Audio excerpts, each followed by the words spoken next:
War Room Pandemic with Stephen K. Bannon. The epidemic is a demon, and we cannot let this demon hide. War Room Pandemic. Here's your host, Stephen K. Bannon.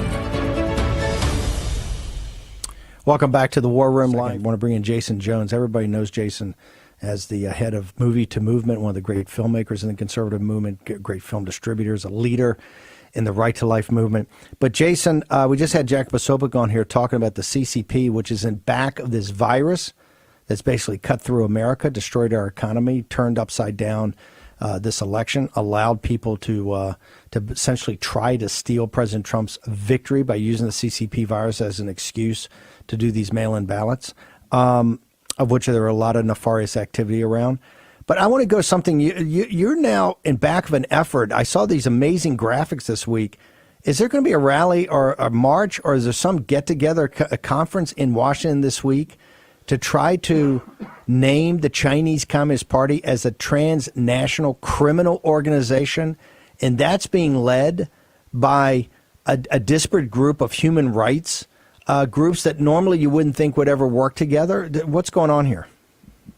Yeah, Steve, that's exactly what's happening. You have activists, Free Hong Kong activists, Kazakhs, Uyghurs, Mongolians, pro-life organizations, groups on the left and the right, all coming together to tell the truth. The CCP is a transnational criminal organization. Scott Perry has this legislation. Now is the time. If we don't admit this truth now, this is a truth. Sometimes it may not be prudent to say something, but you have to look a nightmare in the face. You let in with the Wuhan virus. This virus is a demon. The CCP is the demon. The CCP is the demon that on December 22nd, 1949, invaded East Turkestan. In May of the next year, invaded Tibet, that starved 60 million Chinese, that hunted my mother-in-law when she was 4 years old with her family as they were fleeing the communists coming into where she was living in China. This is a demon. The demon has to be looked head on. I saw that video from that professor. Although my wife and my family, they're Chinese, I don't speak Mandarin. I didn't believe it. I sent it to my mother-in-law, friends of mine that were linguists. They said it was a beautiful translation. And that video that you and Jack were talking about, I think, tells us the sense of urgency. But I would also like to say, I would hope everyone would call their senators. We need to get the Uyghur Forced Labor Prevention Act through the Senate into President Trump's desk. President Trump has been the human rights president. December 10th is International Human Rights Day. Really, President Trump, Pompeo, Ambassador Brownback, his politicals at USAID, they have been the only ones in the world really focused on the needs of the most vulnerable people, from Bangladesh to South Africa, from Mount Sinjar to occupied East Turkestan. And God forbid, in February, Joe Biden is president, those concentration camps in East Turkestan could become death camps, like we saw happen in Nazi Germany in 1943.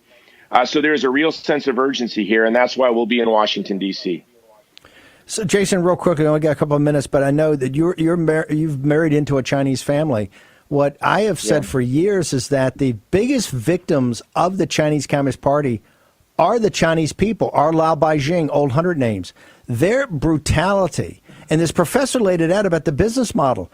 The business model is off the slave labor of Lao Beijing, of the hardworking Chinese. That's the way the global business model works. It's the reason that everybody else is a serf, because they drive down global wages by essentially making the Chinese worker a slave.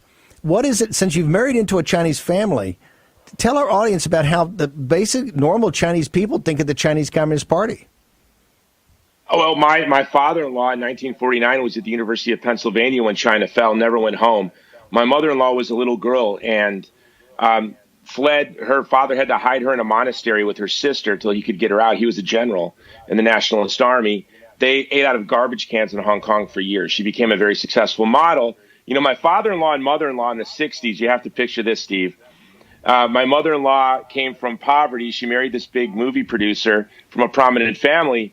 Where did he take her for their honeymoon? Paris, London, Rome. He took her to Williamsburg, Old Town Williamsburg, to share with her the beauty of this country. That's all. Oh, by the way, my mother-in-law is the biggest Steve Bannon fan. I'm not even going to tell her I'm going to be on. She'll see it. On my grandfather's deathbed, we weren't allowed to bring up the Korean War.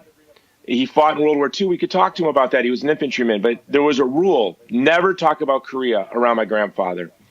On his deathbed, I was crying, and he told me not to cry for him. He said, just think of all the young boys that died in the war that never had children or grandchildren. And I said, those young men that died with you in World War II, Grandpa? He said, well, and Korea. And I said, those young American boys? And then my grandfather began to cry. And he said, all those Chinese boys, too, that they sent at us with no weapons. All those boys. And he looked off into the distance, and tears rolled down his cheeks. He never knew that his great-grandchildren would be Chinese. When we fight the CCP, we're fighting to free the Chinese. We're fighting for the Uyghur. We're fighting for the Tibetans. This is who we're fighting for, but also we're fighting for our posterity. When they shoved GATT-94 and MFN for China down our throats in the 90s, decimating the American working class, turning the heartland of America into the Rust Belt, they said China will become more like us.